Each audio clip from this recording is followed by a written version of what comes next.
오늘은 예레미야 암살 음모, 예레미야 암살 음모 이란 제목으로 말씀을 상고합니다.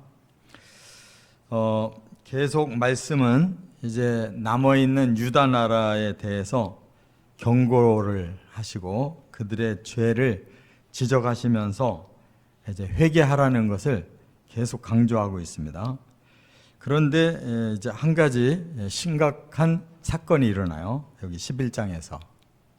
그것은 이제 계속 그 경고의 말씀을 예레미야가 전하니까 이제 사람들이 반응이 나타나는데 어떤 반응이냐? 듣기 싫어하는 거예요. 그만 말해라. 듣기 싫다. 그러나 그것이 하나님의 말씀이라는 것을 사람들이 느끼니까 마음이 편치 않은 거예요. 그래서 결국 이제 아예 말씀을 전하는 예레미야를 없애야 되겠다.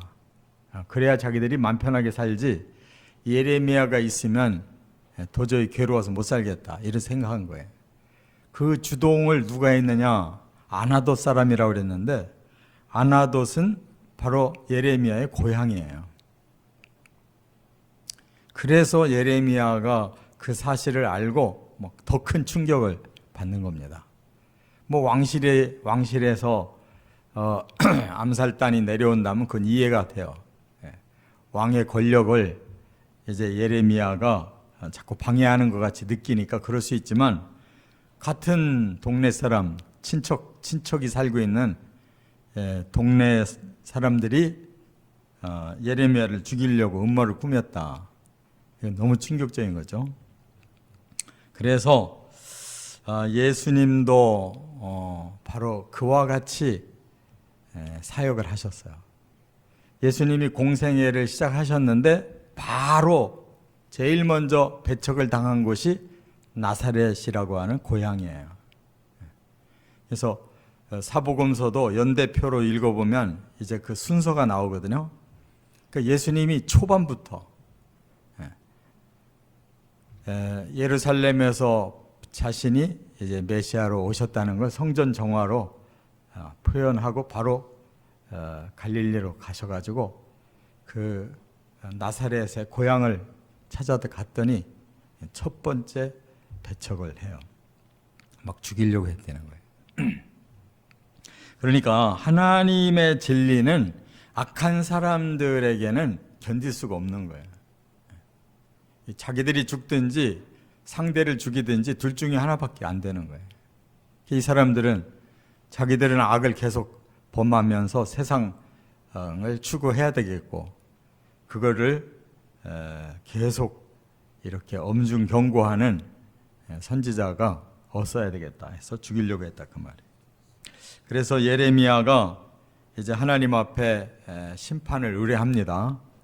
그리고 이제 질문을 하는 거예요. 하나님, 저 악한 사람들은 왜 심판도 없고 저렇게 망하는 일이 없이 잘만 되고 있습니까? 왜 의로운 자들이 고난당하고 죽어야 됩니까? 이 질문을 하는 거예요. 하박국 선지자도 이 시대의 선지자가 됐는데 하박국도 계속 질문만 하는 하나님 앞에. 그래서 예레미야에게 오늘 이제 12장, 13장에서 하나님이 대답을 하시는 그 이유가 뭔가를 대답하시는 거예요. 그러면서 악한 자들을 그냥 두는 게 아니다. 그들에게 어느 정도까지 경고하면 그들이 회개하고 돌아오라고 하는 거고 끝까지 돌아오지 않으면 그들에게는 심판이 떨어진다 하면서 이제 그 뒤에 13장에 가보면 세 가지의 상징 경고를 예레미야를 통해 하게 하셔요. 그런데 보면 이사야도 그렇고 예레미야도 그렇고 에스겔도 그렇고 호세아도 그렇고 다 선지자들이 너무 힘든 사역을 하나님이 자꾸 시키는 거예요. 호세아도 부정한 여자를 결혼해서 데리고 살으라고 그랬잖아요. 이사야도 왕궁에 들어가서 막 강하게 책망을 하게 하셨잖아요. 지금 예레미야의 경고는 자기가 바벨론까지 왕복해가면서 그 퍼포먼스를 하라는 거예요. 적의 나라에 가서. 얼마나 힘든 사역을 했는지 몰라요. 그러니까 이런 말씀을 읽으면 저는 목사가 된 상태에서 이 예레미야 시대라면 제가 그 일을 해야 되는 사람이잖아요. 근데 과연 적군의 나라를 왔다 갔다 해가면서 퍼포먼스를 하라고 하면 할 수 있을까? 힘든 일이죠. 완전히 자기를 죽이고 헌신하지 않고는 못하는 거예요.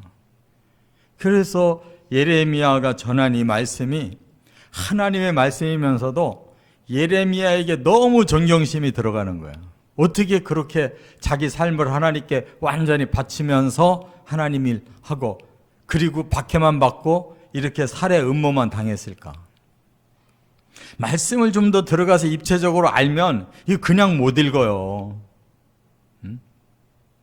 우리가 너무 지금 고급스러워가지고 하나님 말씀을 무슨 세상이 글 읽듯이 소설 읽듯이 이렇게 받아들이려고 하니까 이 말씀이 들어오질 않는 거예요. 통하지를 않는 거예요, 도대체가.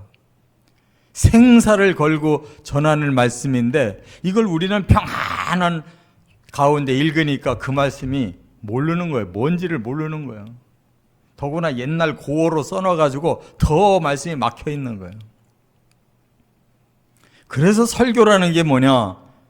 바로 과거의 사실을 오늘의 사실로 그대로 깨닫도록 중간 역할을 다 해야 되는 거예요. 알아들을 수 있도록 그 모든 표현을 현대화시켜서 그 핵심을 전하는 게 설교란 말이에요. 그런데 지금 하나님이 예루살렘 멸망하게 생겼는데 그 말씀을 전하라고 하는 예레미야의 말에서 고운 말이 나오겠냐고. 그러니까 우리가 이 말씀을 들을 때 그냥 너무 마음이 부담스럽고 쫄릴 때 말씀 덮어버리면 안 된다. 왜냐하면 망하니까 그대로 가면.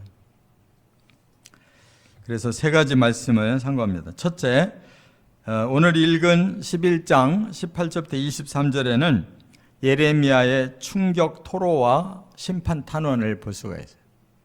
예레미야가 너무 충격을 받은 거예요. 자기 친족도 거기에 속해 있는 거예요. 근데 그들이 뭐라고 그랬냐면 우리는 나무와 열매를 함께 박멸해야 된다. 이렇게 말을 했다는 거예요. 그게 뭐야?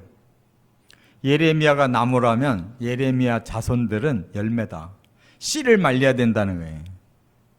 그 집안에 씨를 말려야 앞으로 그런 소리 안 들을 수 있다. 얼마나 무서운 살해 음모냐고요. 가족까지 다 해쳐서 아예 그 집안 씨를 말리겠다는 거예요. 또 이 땅에서 그의 이름이 다시는 기억되지 못하게 하자. 이게 그들의 음모예요. 예레미야를 완전히 박멸시켜버리자. 이 땅에서 예레미야라는 이름이 남지 않게 만들자. 이렇게 사탄에게 완전히 씌워가지고 고향 사람들이 친족들이 이런 소리를 했단 말이에요. 그런데 오늘날 어떻게 됐어요?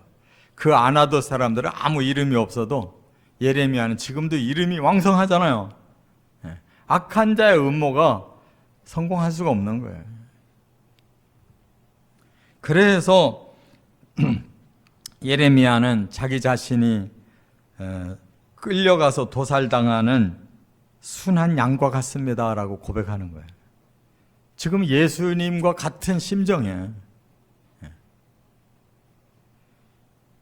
그 다음에 20절부터 뭐라고 말씀해요?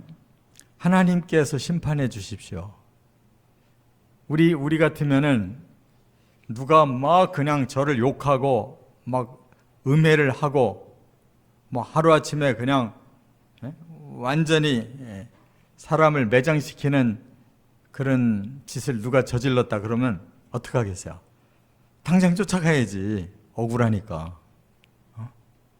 보통 사람 같으면 그게 당연한 거예요. 근데 예레미야는 그들을 상대하지 않고 하나님께 토로하는 거예요. 하나님, 제가 충격받았습니다. 그러나 심판을 하나님께 맡기겠습니다. 이렇게 기도하고 있는 거예요. 이러한 기도는 자아가 살아있는 사람은 못하는 거예요. 내 인격이 모독됐고 내 인생이 망가지게 만드는 자가 있다면 어떻게 가만 놔두냐고. 그런데 그걸 참아내요. 그리고 그 충격을 하나님께 토로하면서 하나님이 심판해 주십시오라고 탄원했다, 그 말이에요. 이것이 바로 선지자였어요. 자기를 다 내려놓은 사람. 그때 하나님이 위로를 주시죠. 내가 그들의 소위를 다 파악하고 있다. 위로하시는 거예요. 네 심정을 모르지 않는다. 나는 그들의 소위를 이미 다 파악했다. 그리고 그들은 너를 미워하는 게 아니라 나를 미워하는 것이다. 하나님이 오히려 예레미야보다도 더 그들의 적이 됐다는 거예요. 그러니 이제 하나님께서 그들을 처벌하실 것이다 라고 말씀하면서 강하게 그들에게 남은 자가 없을 것이다 그랬어요. 그런데 여러분 참 놀라워요. 예레미야도 사람이잖아요. 그렇기 때문에 다른 사람이 예레미야에 대해서 이렇게 악을 저지르는 것에 대해서 하나님은 조금 너그럽게 봐주고 있는 것을 볼 수가 있어요. 예수님도 나사렛 사람들 저주하지 않았어요. 예수님이 여기서 하나님이 예레미야에게는 내가 그들을 강하게 처벌할 거야, 남은 자가 없게 만들어줄게 이렇게 해놓고는 나중에 시간이 지나서 그렇게 하셨느냐? 아니에요. 그들 유다가 멸망해서 나중에 이제 돌아옵니다. 에스라가 두 번째 2차 그 포로에서 돌아오는데 에스라에서에 보면 2장 23절, 또 느헤미야에서 느헤미야가 3차로 포로를 끌고 오는데 느헤미야 7장 27절 여기 보면 포로 128명이 바로 아나도 사람에 돌아왔어요. 이건 뭘 의미하느냐? 이제 다음 두 번째 대지에서 하실 말씀인데 사람의 기준으로 판단하면 안 된다는 거예요. 그러니까 예레미야의 입장에서 볼 때는 이들이 너무 엄청난 악한 자들이잖아요. 그러나 위에서 하나님이 내려다 보실 때는 그들 나름대로 그래도 뭔가 자기들이 그 선민의 나라에 대한 그런 자부심과 어떤 나름대로 애정을 가지고 하는 것이라는 것을 하나님이 아시고 긍휼을 베푸시고 계세요. 그렇기 때문에 하나님은 사람들과의 싸움에 끼어들려고 하는 게 아니고 하나님의 절대적인 공의의 입장에서 사랑의 입장에서 인류를 다루고 있다는 거예요. 그러니까 지금도 사람이 존재하지. 사람들의 판단처럼 서로 판단하면 다 죽어야 되는 거예요. 우리는 다 죽어야 돼요. 내 원수를 죽이고 싶은데 그 원수도 나에게 원수거든. 서로 하자가 있거든. 서로 죄인이거든. 서로 저주하거든. 그러면 이 세상 다 망하는 거예요. 하나님은 그렇게 하지 않으신다는 거예요. 깨달으시 바랍니다. 그래서 하나님께 맡겨야 되는 거예요. 내가 원수 갚으면 안 된단 말이에요. 그러면 실수하는 거예요. 두 번째, 예레미야 12장 1절부터 17절에 보면 예레미야의 질문에 응답하신 하나님, 예레미야와 하나님이 지금 질문을 하고 응답하시는 대화를 여기 12장에서 보여줘요. 그러니까 예레미야가 이런 충격을 받은 이후에 예레미야는 하나님 앞에 다시 한번 질문합니다. 하나님, 도대체 이 세상의 사람들이 이렇게 악한 사람들이 잘 되고 아무 문제가 없고 심판도 없고 형통하니 이 도대체 어떻게 된 일입니까? 선지자로서 답답한 거예요. 하나님은 경고를 하라고 하시는데 아무리 경고해도 그 거들떠 보지도 않는데도 왜 심판도 없고 이렇게 잘 살고 형통합니까? 그래서 이제 하나님이 5절부터 17절까지 응답을 주시는 거예요. 그 응답의 하나가 뭐냐? 악인의 형통에 대해 속단하지 마라. 너는 멀리 보지를 못하고 있는 거야. 네 짧은 소견으로 판단하지 마. 나는 더 길게 더 근원을 보고 있다. 이렇게 말씀한 거예요. 그래서 다른 사람과 달리기를 해도 힘들다면 말과는 어떻게 달리겠냐? 사람 간의 그 생각, 이게 짧다 그 말이에요. 말하고 달리기 하는 그런 더 큰 마음을 품어야지, 사람끼리 달리기 하는 것도 힘들다 그러면 말과는 어떻게 달릴래? 그러니까 그만큼 더 차원을 더 높여야 된다는 거예요. 또 이렇게 말씀했어요. 평안한 땅에서 살면서도 힘들어한다면 요단 강물이 넘치는 상황에서는 어떻게 극복할래? 지금 평화로운 상황에서도 그렇게 옥신각신 한다면 요단 강물이 넘쳐가지고 지금 홍수 속에 빠져 있다면 너 어떡할래? 그러니까 우리의 생각을 넓혀야 된다는 거예요. 지금 상황 가지고 좁디 좁은 그런 상황 가지고 다른 사람을 판단하고 막 싸우고 지지고 볶고하는 이런 차원으로는 안 된다. 더 크게 봐야 된다는 거예요. 또 예레미야도 가까운 친족도 너를 배신하고 죽이려고 했는데 다른 사람들이야 그거보다 더 하지 않겠냐. 네 친족도 너를 죽이려고 하는데 다른 사람은 어떻게 했냐. 다른 사람까지도 판단할 만큼 너의 마음이 그렇게 크고 올바른 거 아니지 않냐. 그거예요. 사람의 생각에 머문 것으로 어찌 하나님의 생각을 판단할 수 있으랴. 너의 그 생각은 사람의 생각에 판단에 머물러 있는 거야. 그런 너가 어떻게 하나님의 생각까지를 다 판단하고 나한테 말을 할 수가 있겠냐. 이렇게 속단하면 안 된다고 말씀하셨다 그 말이에요. 참 우리는 가슴이 답답하죠. 이 사람의 정의감이라는 거는 자기 수준에 머물러 있는 거거든요. 내가 볼 때는 이놈도 나쁘고 저놈도 나쁘고 나만 의로운 것 같거든요. 근데 하나님 입장에서 보면 너도 나쁜 놈이야. 네가 뭘 판단할 게 있어. 그런 얘기해 지금 예레미야 보고. 네 생각을 더 넓혀야 돼. 하나님만큼을 네가 어떻게 알겠냐. 그 다음에 7절 이하에는 반드시 악은 심판한다 라고 확정적으로 말씀하셔요. 어느 정도까지? 내가 내 집을 버리고 내 사랑하는 것들을 원수의 손에 넘겼는데 그 이상을 못하겠느냐 이렇게 말씀해요. 그 말은 뭐예요? 앞으로 예루살렘도 멸망당하고 그 속에 있는 성전까지도 파괴되는 거를 내가 허락했는데 그 악을 내가 그냥 넘기겠느냐 그 말이에요. 그래서 반드시 심판한다라고 말씀하는 거예요. 그래서 다른 목자를 불러들여서 하나님의 포도원을 황무지로 만들 것이다 그랬어요. 다른 목자가 누구냐면 저 위에 바벨론 나라를 말하는 거예요. 바벨론이 나의 임시 목자다. 내가 쓰는 목자다. 그를 불러가지고 내 포도원을 다 휩쓸으라고 내가 허락했다. 우리 사람들은 그 정도까지 마음이 없잖아요. 나는 고스란히 놔두고 남만 때리기를 원하잖아요. 하나님은 내 집까지 내가 포기하고 저 바벨론을 불러서 내 포도원을 다 황폐하게 만들려고 하는 것은 내가 의를 세우기 위해서다. 반드시 공의로운 심판을 할 것이다. 이렇게 말씀했어요. 그러니까 우리보다도 하나님은 더 이 세상을 사랑하시고 사람들 한 사람 한 사람을 사랑하고 계시다는 거예요. 그럼에도 불구하고 도저히 용서할 수 없는 건 불의라는 거예요.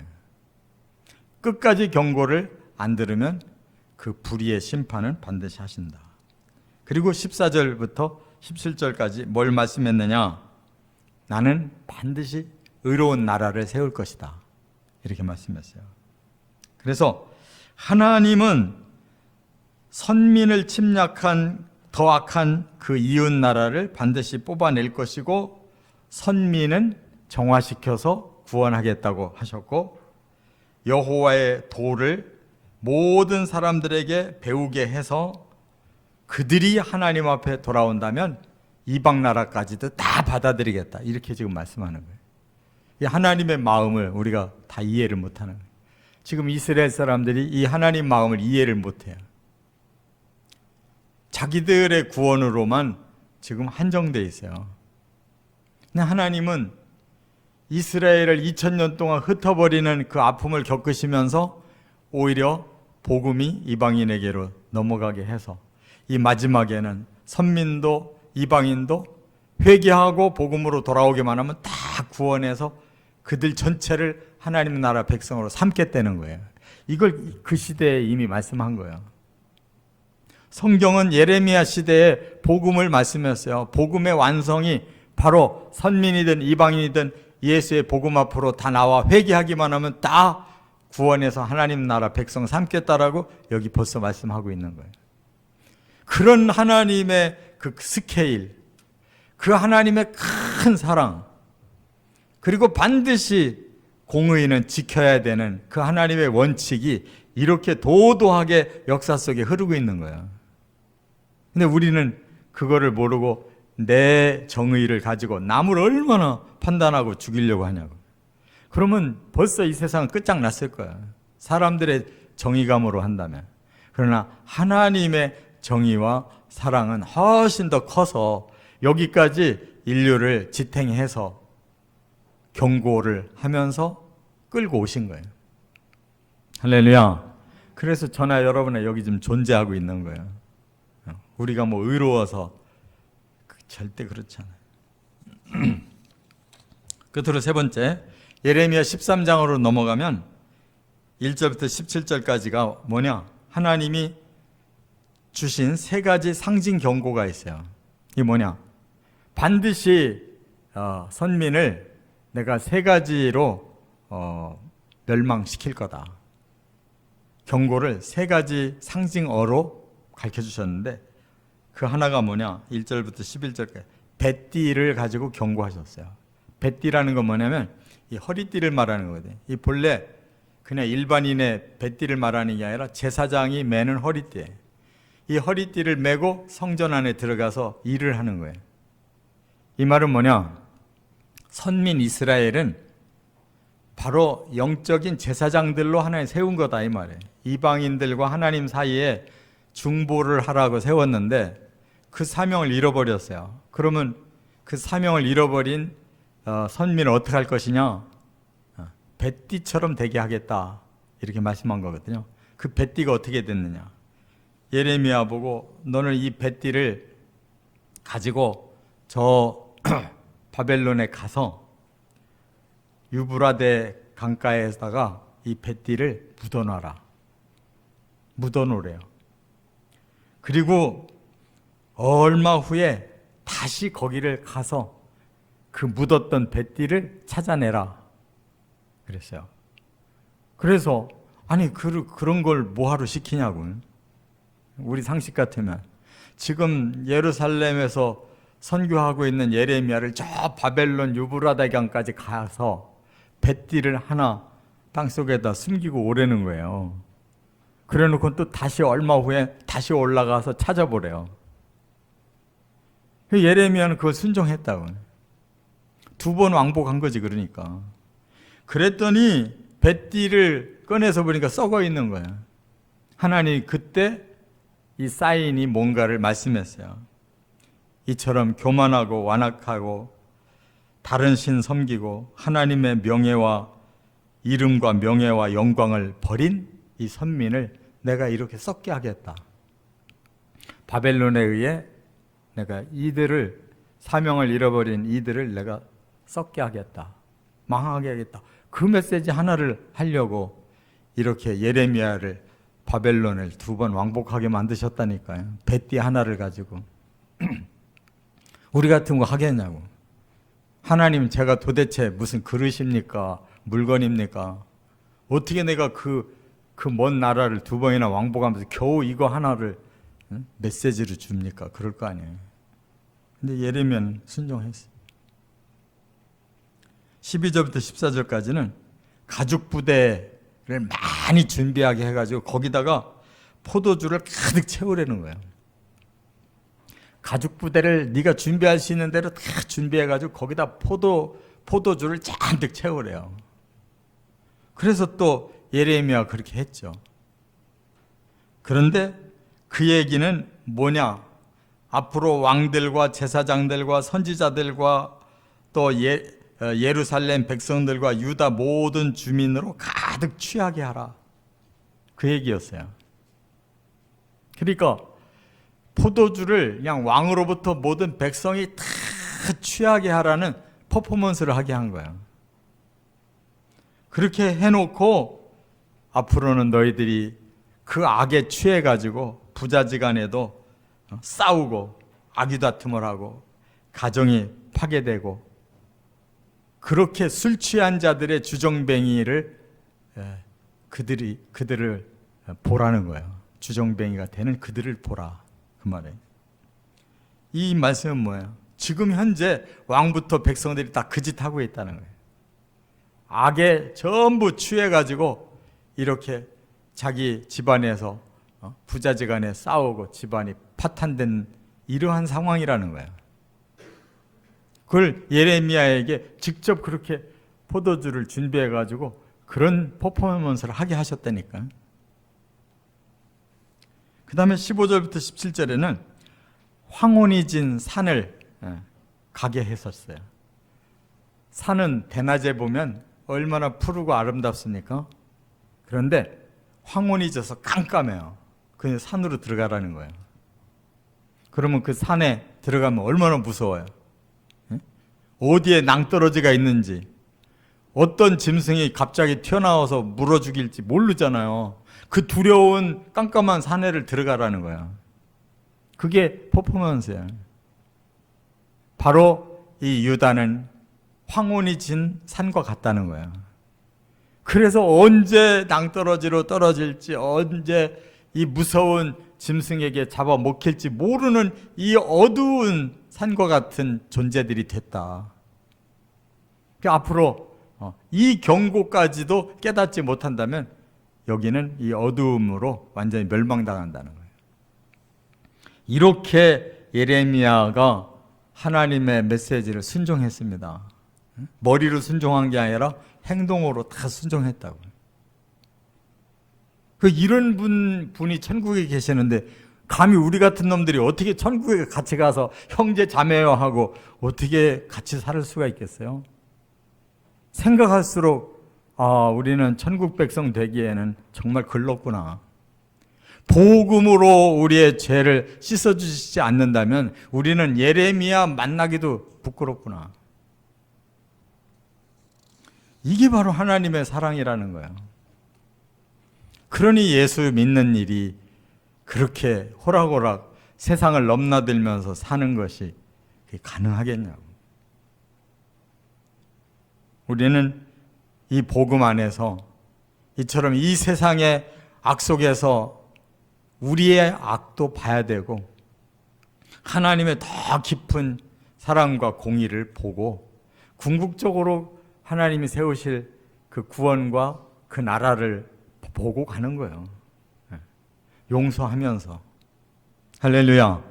이렇게 복음을 실천해 가시기를 주의 이름으로 축원합니다.